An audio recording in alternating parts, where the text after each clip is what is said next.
I was handed a confession that he had addressed specifically to the police. And in the confession, he said that he had abused me. And this was something I had no memory of. So I'm here dealing with the fact that I've just identified my dad. He's taken his own life. And now on top of that, the potential that he's also abused me. I just carried on. I did my 3rd year, and then I got an agent, and then I started working as an actor. I used to also be incredibly frightened that I would make memories up. I was sort of fighting with my own memory in a way for a lot of this time. And it really just came to me so clearly, you will never know. And then once that thought had established, I really cried at that point. But then then it was okay. It took a hell of a long time for me to get there. I think, I've never done the maths, but I think it took me about 25 years to get to that point. Sure. I feel really comfortable and okay with myself. And that's taken a really long time to say and to actually feel at my core. You know, we're all just flowing, good moments and sad moments. It will pass. You just have to keep fighting. Welcome to School of Rock Bottom with Oliver Mason. I'm an actor, a voiceover artist and a recovery coach, and I've been in recovery many years, and I know firsthand that rock bottom can be the greatest teacher and the springboard for a beautiful life. And as you know, I interview fellow creatives and all inspiring people that have hit rock bottom, survived and thrived. This is a podcast of hope and how to get out of the darkness into the light, and that's why I'm so excited today, because I've got the marvellous Maike Mullenders in the studio. Hello, Oliver. How are you? I'm good, thank you. It's really lovely to be here. I like to call myself your biggest fan. Oh, wow. So. Well, now I've got 2. It's you and my mum. So I'm really delighted. Thanks ever so much for coming to see us today. Really delighted. For those that don't know Maike, shame on you. You will do now. Quick bio. So Maike Mullenders initially trained as an actor and performed on TV and stage. Her credits include North Square, The King and Us, Holby City, The Royal, Always and Everyone, and Coronation Street, as well as the Gate Theatre and the Royal Exchange Manchester. After becoming frustrated with the sporadic nature of the work, yes, I can relate to that, she retrained as a Relate couple and young people's counsellor, going on to work for Relate. She volunteers for survivors of bereavement by suicide, and last year, she wrote a book about her experience of growing up with a father with undiagnosed mental health issues who went on to take his own life. Her book, The Confession, A Journey to Acceptance, was published in 2023, and it's absolutely brilliant. And I'm going to put a link into the show notes. I honestly couldn't put it down, and I want to read it again. She now works as a yoga teacher and for the Luna Foundation. Also, a slight trigger warning here. There may be references to suicide and also sexual abuse throughout our conversations. We're going to start, as I always do, and obviously you know the podcast well, to start with a rock bottom moment. And from there, we're going to get into some context and some depth, and then into the light and the joy. Yeah. So there've been a few rock bottoms, but I guess this is possibly one of the more dramatic ones. So I was about to go into my 3rd year at university and at drama college, and I called my dad in Leeds. My parents had divorced. My mum had moved back to the Netherlands, and the voice that answered the phone wasn't my dad's. It was a policeman who told me that my dad had taken his own life and that I was to come to Leeds, where he lived, and that they needed someone to identify the body. I was 21. I didn't have any family in the UK at that time anymore. I was living with my boyfriend. We'd very recently got together. So off the two of us went to Leeds. Pretty much as soon as I put the phone down, we went to the police station. I then had to identify my dad's body. I just remember being sat in the back of the car, literally with my arms around myself, just holding myself together. The whole situation felt so surreal. I was then taken back to the police station, and I was asked to translate his it wasn't really his suicide note. It was a note that he'd written when he thought he was going to be taken into treatment. But the note was written in Dutch, so they asked me to translate it. It was a really long note, so I did my best. I really did fall back into that tiny little girl doing what she was told, almost as if the police were I was really frightened and really scared. So anyway, I translated the note. And then I was handed a confession that he had addressed specifically to the police. And in the confession, he said that he had abused me. And this was something I had no memory of. So I'm here dealing with the fact that I've just identified my dad. He's taken his own life. And now on top of that, the potential that he's also abused me. I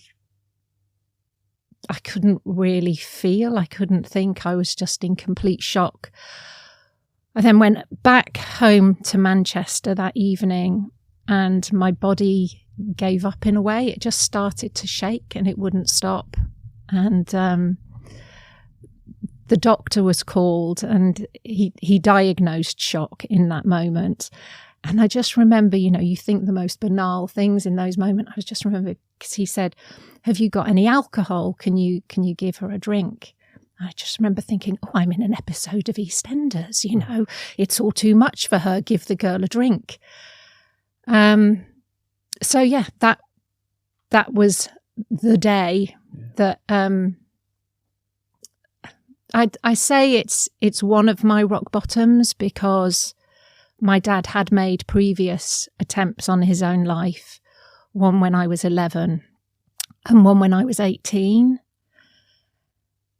So in some ways it didn't come as a shock that he'd done this, but obviously it was a huge shock. And my way of dealing with that at the time was that I then proceeded to go into my third year. I didn't stop at all. The only compromise that I made was that I was due to play Eliza Doolittle in Pygmalion. And I spoke to my head of year and I said, I think I should probably play a smaller part because I don't think I'll be able to cope. Wow. But yeah, I just carried on. I did my third year and then I got an agent and then I started working as an actor. It wasn't really until I'd finished college that I then started to think about the confession that he'd made to the police. And then that question, did he abuse me or didn't he abuse me, kind of was on a loop in my head. I just wanted to know the answer, really. Yeah.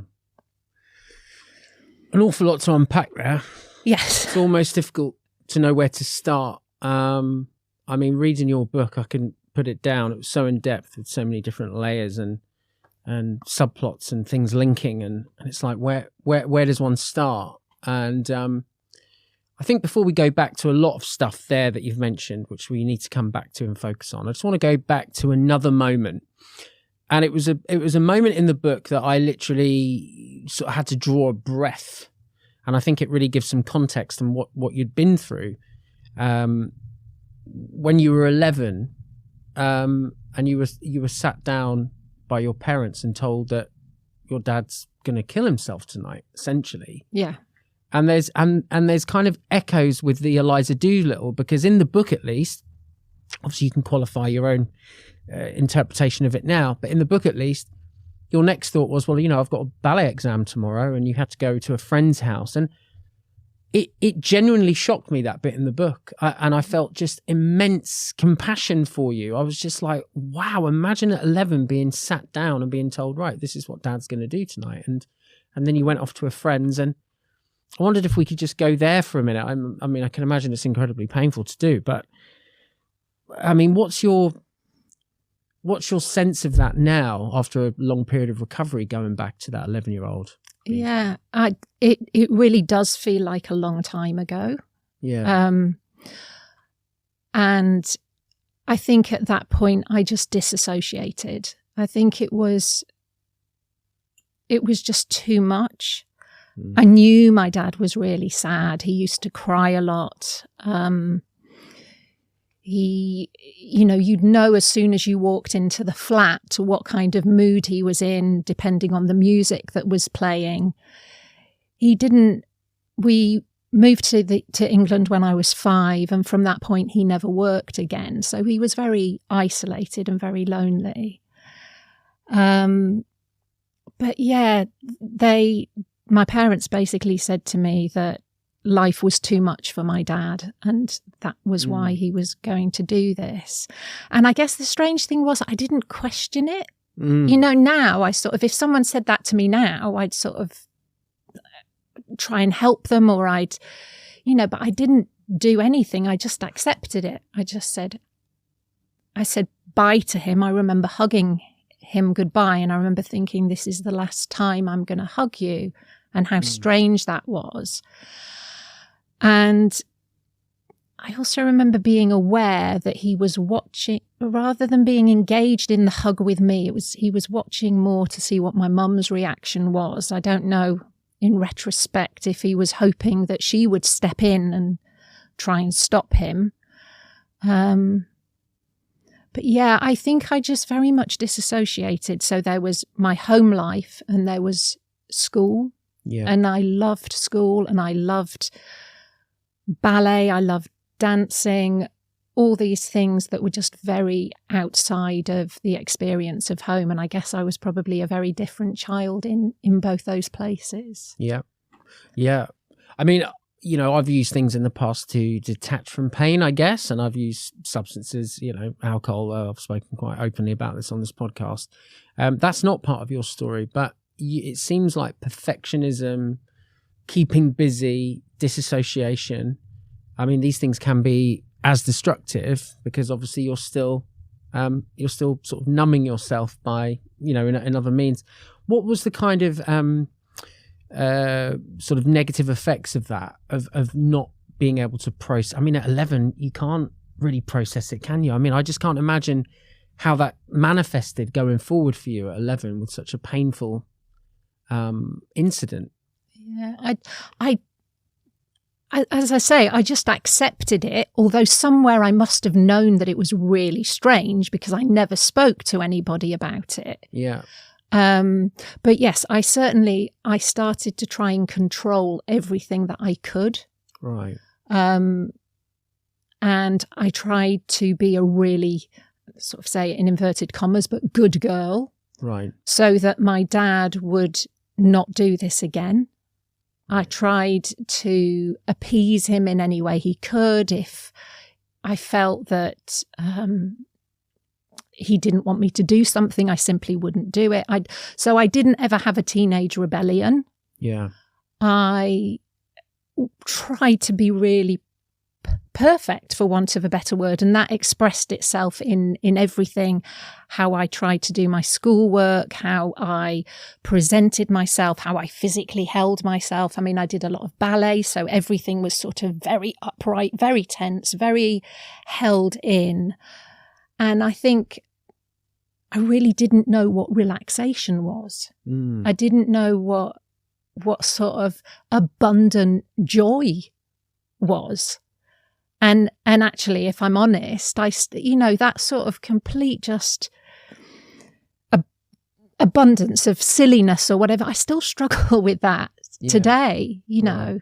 So, so I do think it had massive consequences, and also because my mum also just appeased my dad, did everything my dad wanted. That was how I then moved forward to have relationships with men, that they were to be kept happy, they were to be appeased. Right. Yeah.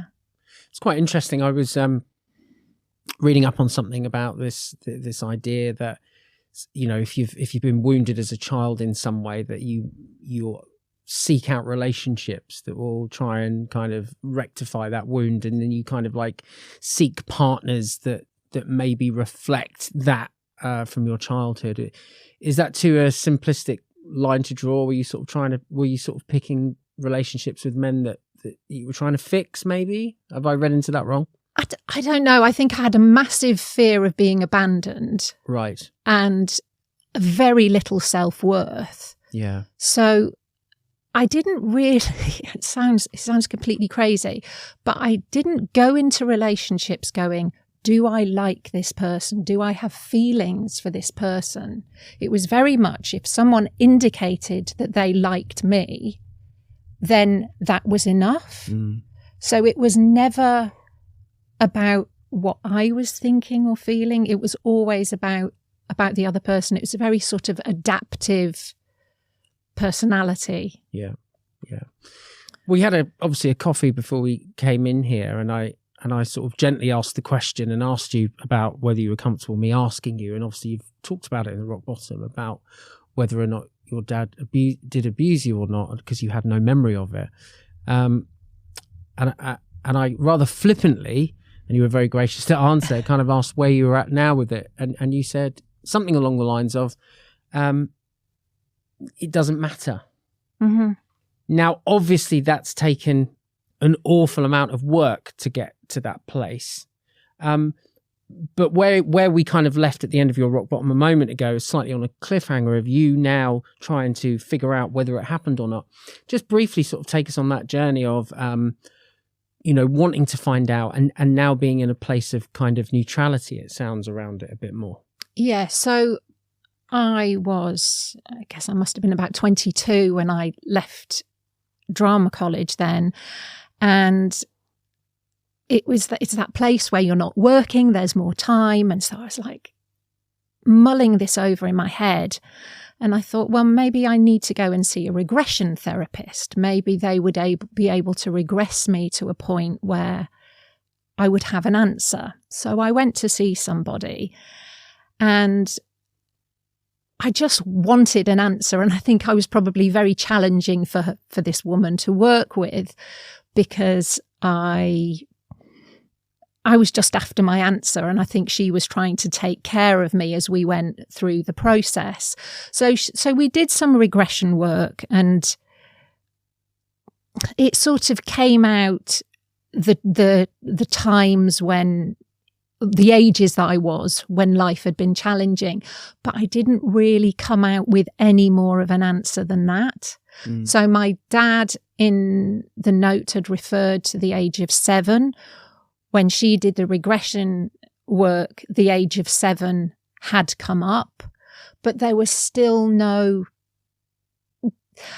I guess it's difficult because I was wondering, how is it going to come back to me? Will it suddenly be a picture in my head that I'll see, or will it be a physical feeling, or will it come back in a dream? Or even more frightening for me at the time, will it come back when I'm having sex with my partner? How will I get my answer? So I worked with this woman for a couple of months, and then nothing happened. No answer came. So I left it. And then I also had a sense that I was in a relationship at the time. I just left college. It was exciting. I was getting some acting work. So I was also saying, no, I want to live my life. I want to leave all this behind. But then that relationship ended, and every time that I sort of had space in my life, the question would come back. So then I worked with someone else. And again, there was no real clarity. And it wasn't until I was in my late 20s that I started to work with a new therapist. And I actually asked him the question directly. I said, do you think it's happened? And he said, I don't know. I can't 100% guarantee you, but from everything you've told me and from how complex your relationship with your dad was, it's very possible. Right. And in some way, that was like a massive exhale. And I got a sense of, okay, well, let's work with this then. Let's work on that assumption that it has happened. And although it was very challenging, it did give me some peace to have an answer. Right. Then, because of the circumstances, I changed jobs and I then moved to London. I stopped working with that therapist, but I was at the time training to be a psychotherapist myself. So I needed to be in therapy. So I then started working with a new therapist in London, and she was not happy to take on the hypothesis that he had abused me. Right. So then I was again thrown into turmoil about it. At this point, I was in a new relationship. I got pregnant. The pregnancy was twins. So suddenly I had a lot more to think about than whether this had happened with my dad or not. And again, life kind of took over, and in many ways wonderfully so, because I stopped angsting. But then again, as the kids grew up, as there was more space, the question did intermittently come back, not as forcefully. Right. And then I started to practice yoga, and I started to do meditation, and it sounds so cheesy, but as I was meditating one day, it just came to me that however an answer were to come, if it came out in therapy, if it suddenly came to me as a vision or whatever it was, I would never 100% trust it. Yeah. Because I used to also be incredibly frightened that I would make memories up. I was sort of fighting with my own memory in a way for a lot of this time. And it really just came to me so clearly, you will never know. And then once that thought had established, I really cried at that point. But then then it was okay. Yeah. It was really okay because I was in a really positive space. I was really happy with my life, and it didn't matter anymore. And I really just accepted that I would have to live with that not knowing. Yeah. And yeah, I'm really okay with that now, because I'm okay with myself as I am, whether that's happened or not. I don't know if that makes any sense, but it does, and it's incredibly moving and powerful and wonderful as well, and such a lesson to everyone, really. I think as human beings, we don't really tolerate doubt very well. I think we need to know for certain things, and when there's any gap, any kind of grey area, it causes such anxiety and angst. And I think we live in a world where everyone's trying to put things in boxes, and wow, what a incredible testament to maybe the biggest doubt that a human being could ever have, that touches to the core of everything. I mean, I can't even imagine having a question like that you don't know the answer to. And then to be able to find peace in that not knowing, surely is a lesson to everybody, that sometimes you don't need to know for it to be okay. Yeah, if you're okay in yourself. And, it took a hell of a long time for me to get there. I think, I've never done the maths, but I think it took me about 25 years to get to that point. Sure. And I would definitely say that both the therapy that I had and then the yoga training were absolutely core to making that possible. Yeah. For me. Absolutely. Had you I'm sort of trying to imagine how you might have got to that place. I know it's incredibly difficult to dissect even an hour in a podcast situation, but did you almost have to become to a place of radical acceptance within both scenarios? Have you on some level had to contemplate that it could have happened as well as it couldn't? Have you sort of had to make peace with both scenarios being true, if that makes sense? Yeah. That makes total sense. Yeah. It's a really interesting question. And I think I did both those things at different times. Yeah. So when I worked with the therapist, who I asked the question, do you think it happened? And he said, yes, it's from everything you said, it's a real possibility. I think at that point, I really contemplated that it was true. Yeah. And I went through, huge anger with my dad. Yeah. And yeah, at that time, assuming it was true was quite easy because it meant that I could just be angry. Right. Yeah. And then when I assumed it wasn't true, that was in its own way easy because I could grieve my dad and I could be sad for all the positive things. And so now I just allow it's such complex grief. Yeah.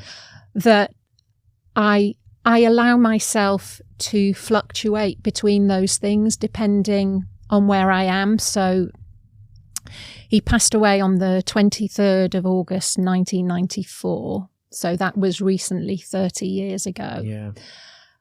And I felt really sad on that day. And I felt that I wanted to be connected with him. And I felt I wanted to remember the positive things. Yeah.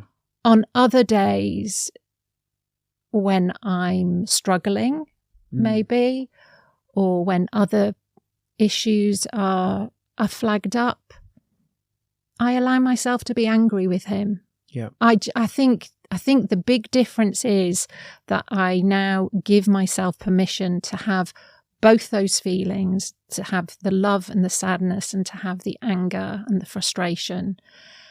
I'm just much more compassionate with myself, but also, with him. He was an incredibly troubled individual. Yeah.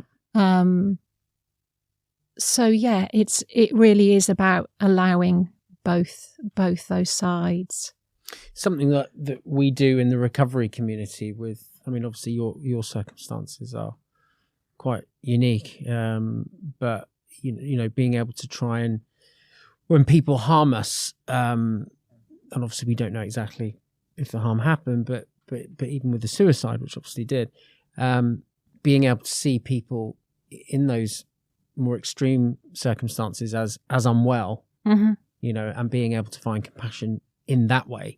Obviously from a mental health perspective, the sexual abuse aside, if it happened, I've obviously got a lot of compassion for your dad. It sounds like he was very, very unwell, and had very severe mental health problems as well. Are you at a place where you've forgiven him?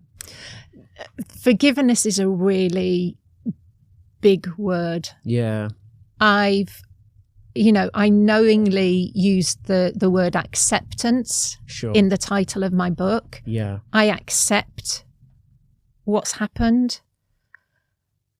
Whether I forgive him, I have a lot of compassion for him. Yeah. But whether, and there's a lot of stuff around saying you've got to forgive to move on. And if you don't forgive, then, you're forgiving for yourself. I accept what's happened. Sure. And that's, for me, that's peace enough around it. Yeah.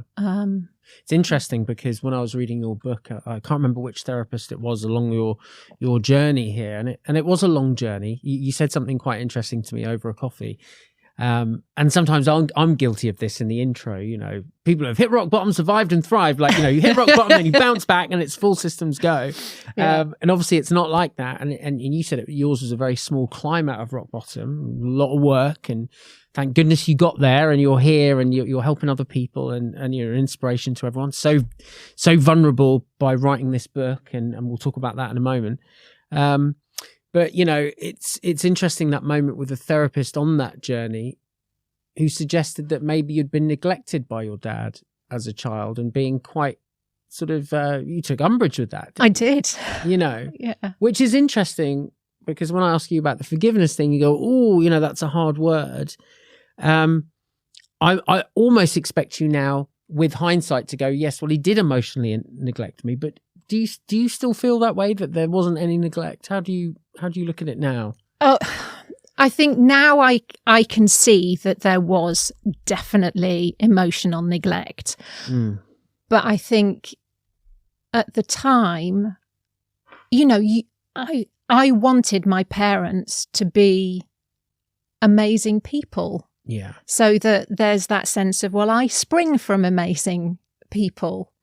And then when you see that your parents aren't, your parents are just human and they have their own issues. But yeah, I found that word neglect, to come back to that point, sorry, really difficult, because to me at that point, neglect was someone who wasn't clothed, who wasn't fed, who wasn't washed. And the idea that I was emotionally neglected, I guess no one likes to think of themselves like that. And actually, by him saying that so directly, it didn't allow my disassociation.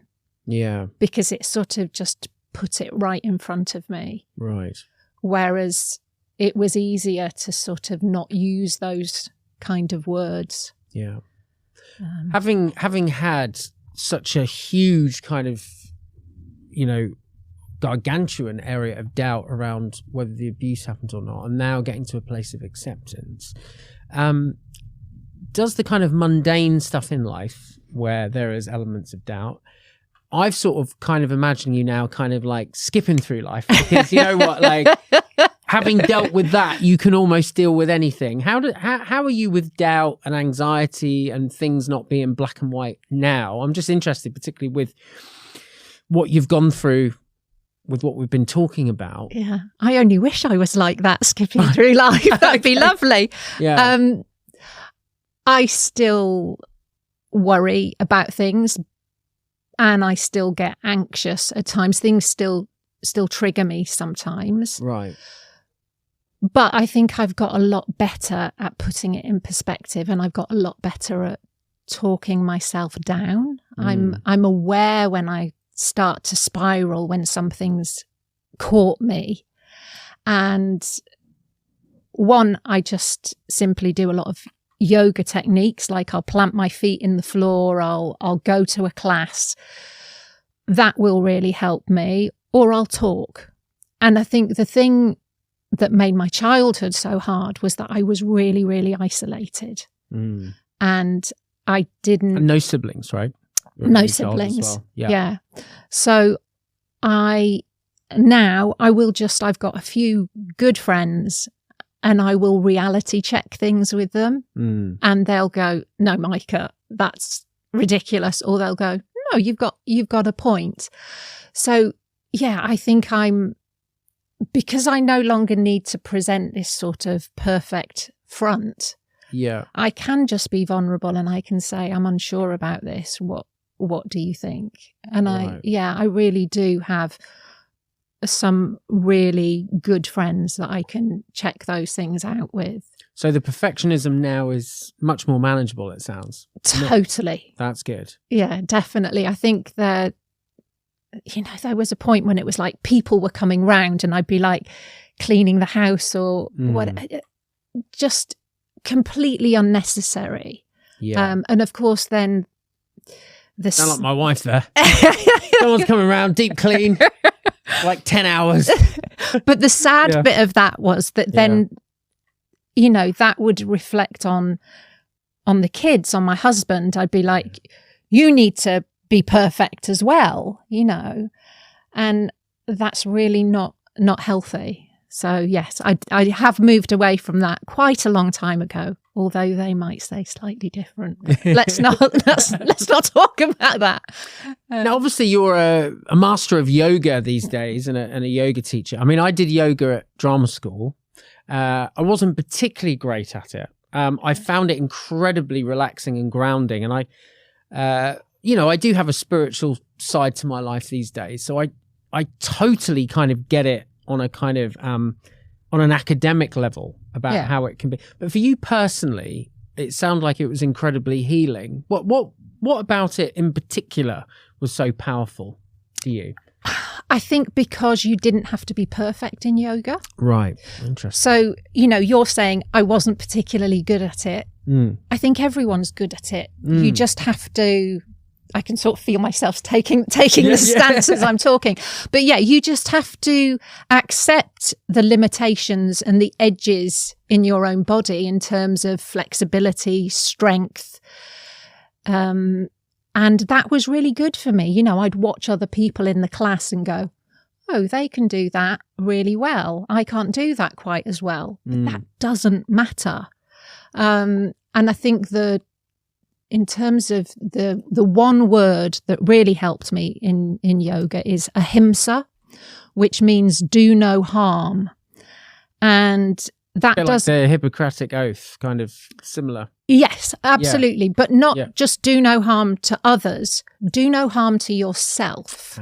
And I think that was the key. So I think I used to have this really harsh inner critic who would constantly be telling me I wasn't good enough, anything that I did, whether it was to do with work or whether it was to do with a choice I made to do with my children, everything. And again, that sort of ties into that perfectionistic part.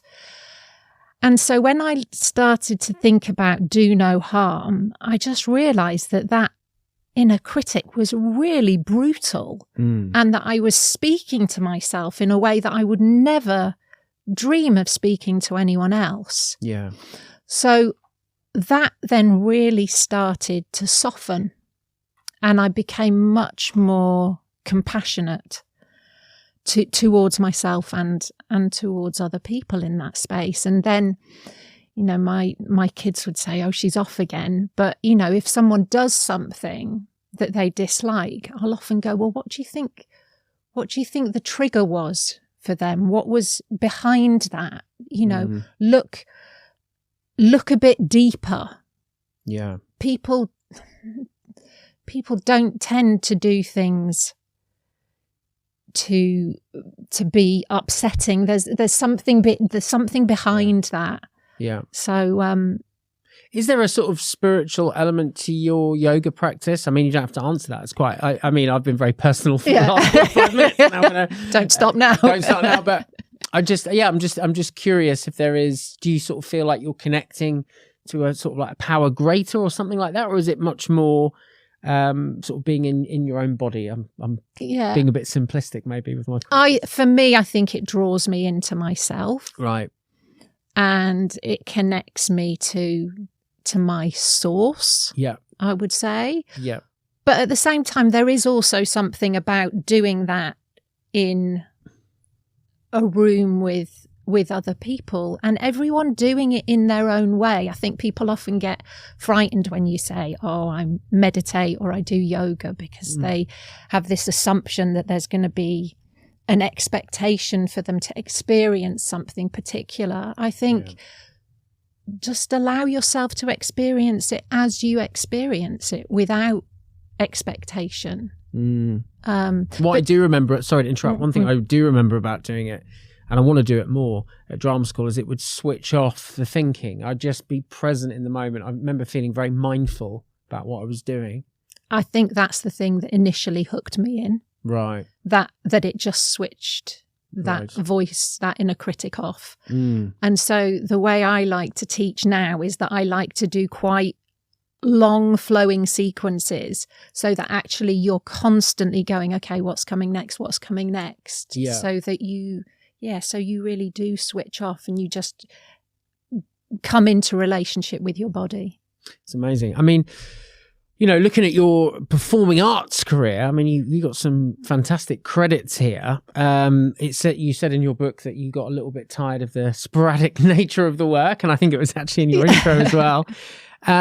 What I find amazing as well is that you then went into working as a therapist, and in particular helping people sort of relate with relationships, working with young people. Now you're working with Luna, and in the past, SOBS, which stands for, make sure I get that right, Survivors of Bereavement of Suicide. Yeah. I know I've just thrown sort of like three things at you, but was that, obviously, you know, you've got your lived experience. It sounds like there's a real burning desire to kind of help other people. Yes. So I think when I got to a point that I was feeling much more compassionate and good in myself, and this was sort of part of my yoga teacher training then, it just came as a very natural sense that I then wanted to help others. So as I felt better, I then thought I want to give that to others. And so then I started volunteering for SOBS, Survivors of Bereavement by Suicide. And that is one of the most amazing things I've ever done. So I work locally in my area. We meet once a month, and it's open to anybody who's bereaved by suicide to just come and talk or not talk and listen. And I think you feel so alone sometimes in that journey, that having that space, and it never ceases to amaze me how open people are. I mean, I facilitate the group, but actually most of the time I don't have to say anything, because the group sort of picks each other up and responds to each other and helps each other. And I'm sometimes curious. I go, oh, okay, I wonder what would have happened if I had become part of a group like that at the time this happened. Did anything exist at that time, Jean? Or maybe you wouldn't have been aware, but... Yeah, I think it was pre the web. Yeah. So it would have been really hard to find. I think SOBS did exist at that time, but I didn't know about it. And are you able to be sort of open with your own story with them, or do you keep that private in that setting? Well, the book's there. They know that the book's written. Some of them have read it.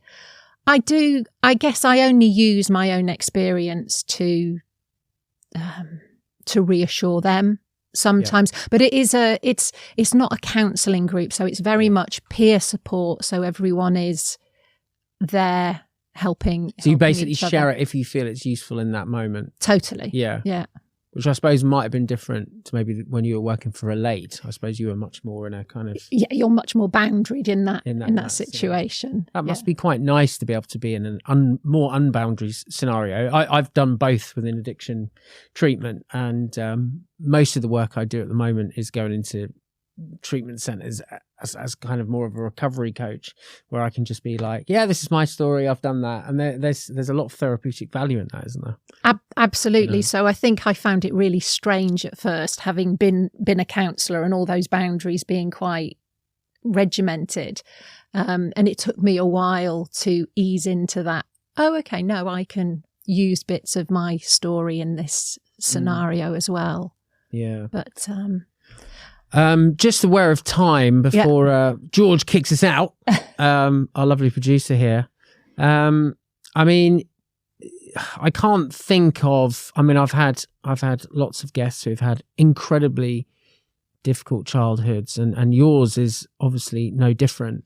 You know, particularly kind of the stuff that happened with your dad in terms of the ongoing terror, really, that you must have had around your father in terms of his mental health and sort of managing that. Because there was also another suicide attempt at 18, wasn't it, as well? There was a second one that didn't happen.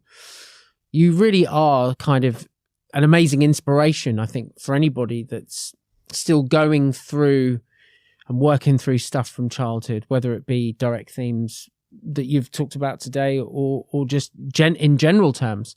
What would you say to anybody who's sort of feeling completely lost, like they can't get through what they've been through and that there is no way out. Is there anything in particular to those people that you'd like to say? I think from my experience, I got to a point where I just went, I don't want to live like this anymore. And I felt it really strongly, and I kept trying to get out, and somehow it just didn't work. But I would just say persevere. Persevere. And gratitude for me is a brilliant one. I know you've talked about it on previous that's great. podcasts, but I start with the little things and then I just build it from there. But practicing gratitude just for the tiny things every day, trying to find 3 things. And yes, there were days when I was desperately trying to rack my brain going, what on earth am I grateful for? But that has really helped as well. It's a beautiful quote that you have at the beginning of your book that I just want to read out. I just think it's absolutely amazing. It's from someone that I didn't know of, actually, Victoria Erickson, which I feel very, very silly about. I didn't know who she was. But a beautiful quote. And the quote is, "Tell your story. Just be sure to not get locked inside of it. Your story is the past that has already fallen from the present. It's never been a mountain blocking you from forward movement, because your story is water, an oceanic wave that has led you to this point, forever fluid and retreating back into open seas. Despite all that has brought you here, you are and always will be light, malleable, luminous, free." It's beautiful, that. Yeah, I love the idea that, we're all just flowing, and there are good days and there are bad days, and good moments and sad moments, and it will pass. Yeah. And you just have to keep fighting. Absolutely. I think all of us at some, I'm not religious at all, but at some level have a very deep sense of survival. Yeah. I think some people do get locked in their past, don't they? It's quite sad, I think, to be forever locked there, because it is the past, isn't it? And it's gone. Yeah. It is but a memory, if you like. I mean, I'm also into theories where time doesn't exist and everything's happening at once. So maybe I've just completely contradicted myself. But, I think there is a real danger of getting locked into your past. And obviously it takes an awful lot of work to be unlocked from it. Yeah. But that's something that you continue to do. And it sounds very much that you are much more in the present now and forward thinking. Totally. And if I think back to, I don't know, even where I was 25 years ago, I would never have thought that I would end up here.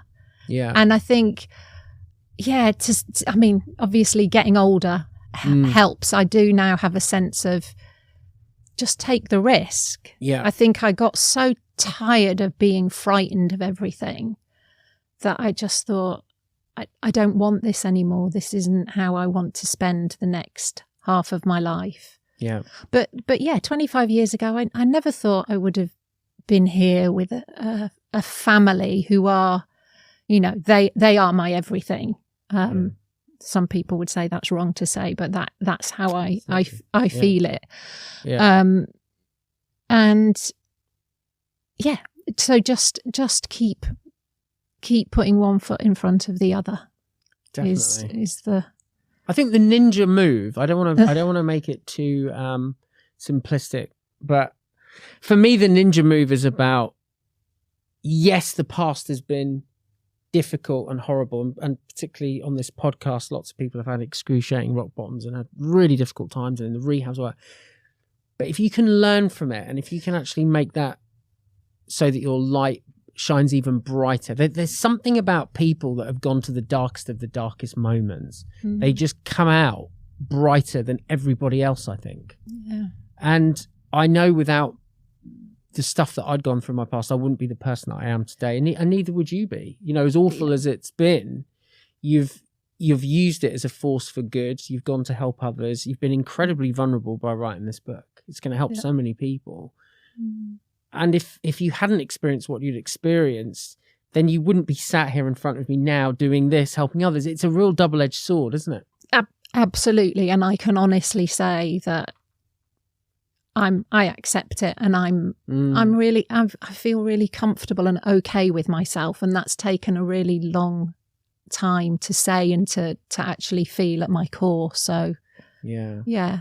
One of my favourite bits of the book from Alcoholics Anonymous is, we will not regret the past nor wish to shut the door on it. And I think it's such a powerful statement. And it's just something that I just wish for everybody, almost no matter what. And sounds like you've been one hell of a journey with it. Yeah. I can't thank you enough for coming on and also writing your book and being so vulnerable. No, thank you for having me. And actually writing the book has been so unbelievably cathartic for me. Yeah. And people's response to it, and people who knew me really well and said we had no idea. It's been it's been nothing but positive. And although I wouldn't recommend everyone write a book, I would definitely say, if there's stuff going on, find someone to talk to, find someone to share your experience with. Yeah, absolutely. Any chance of seeing you on a TV screen again, or on a stage? I know your husband's an actor. My husband is still an actor. No, I'm just... The itch is gone? Does the itch ever go? I don't know. I doubt it. I love teaching yoga. As you say, I work for a few charities now. I can't see it ever happening. But never say never. Well, when you're up for your BAFTA nomination, I'm gonna tag you on that clip. Oh yeah, lovely. You go, really? Okay.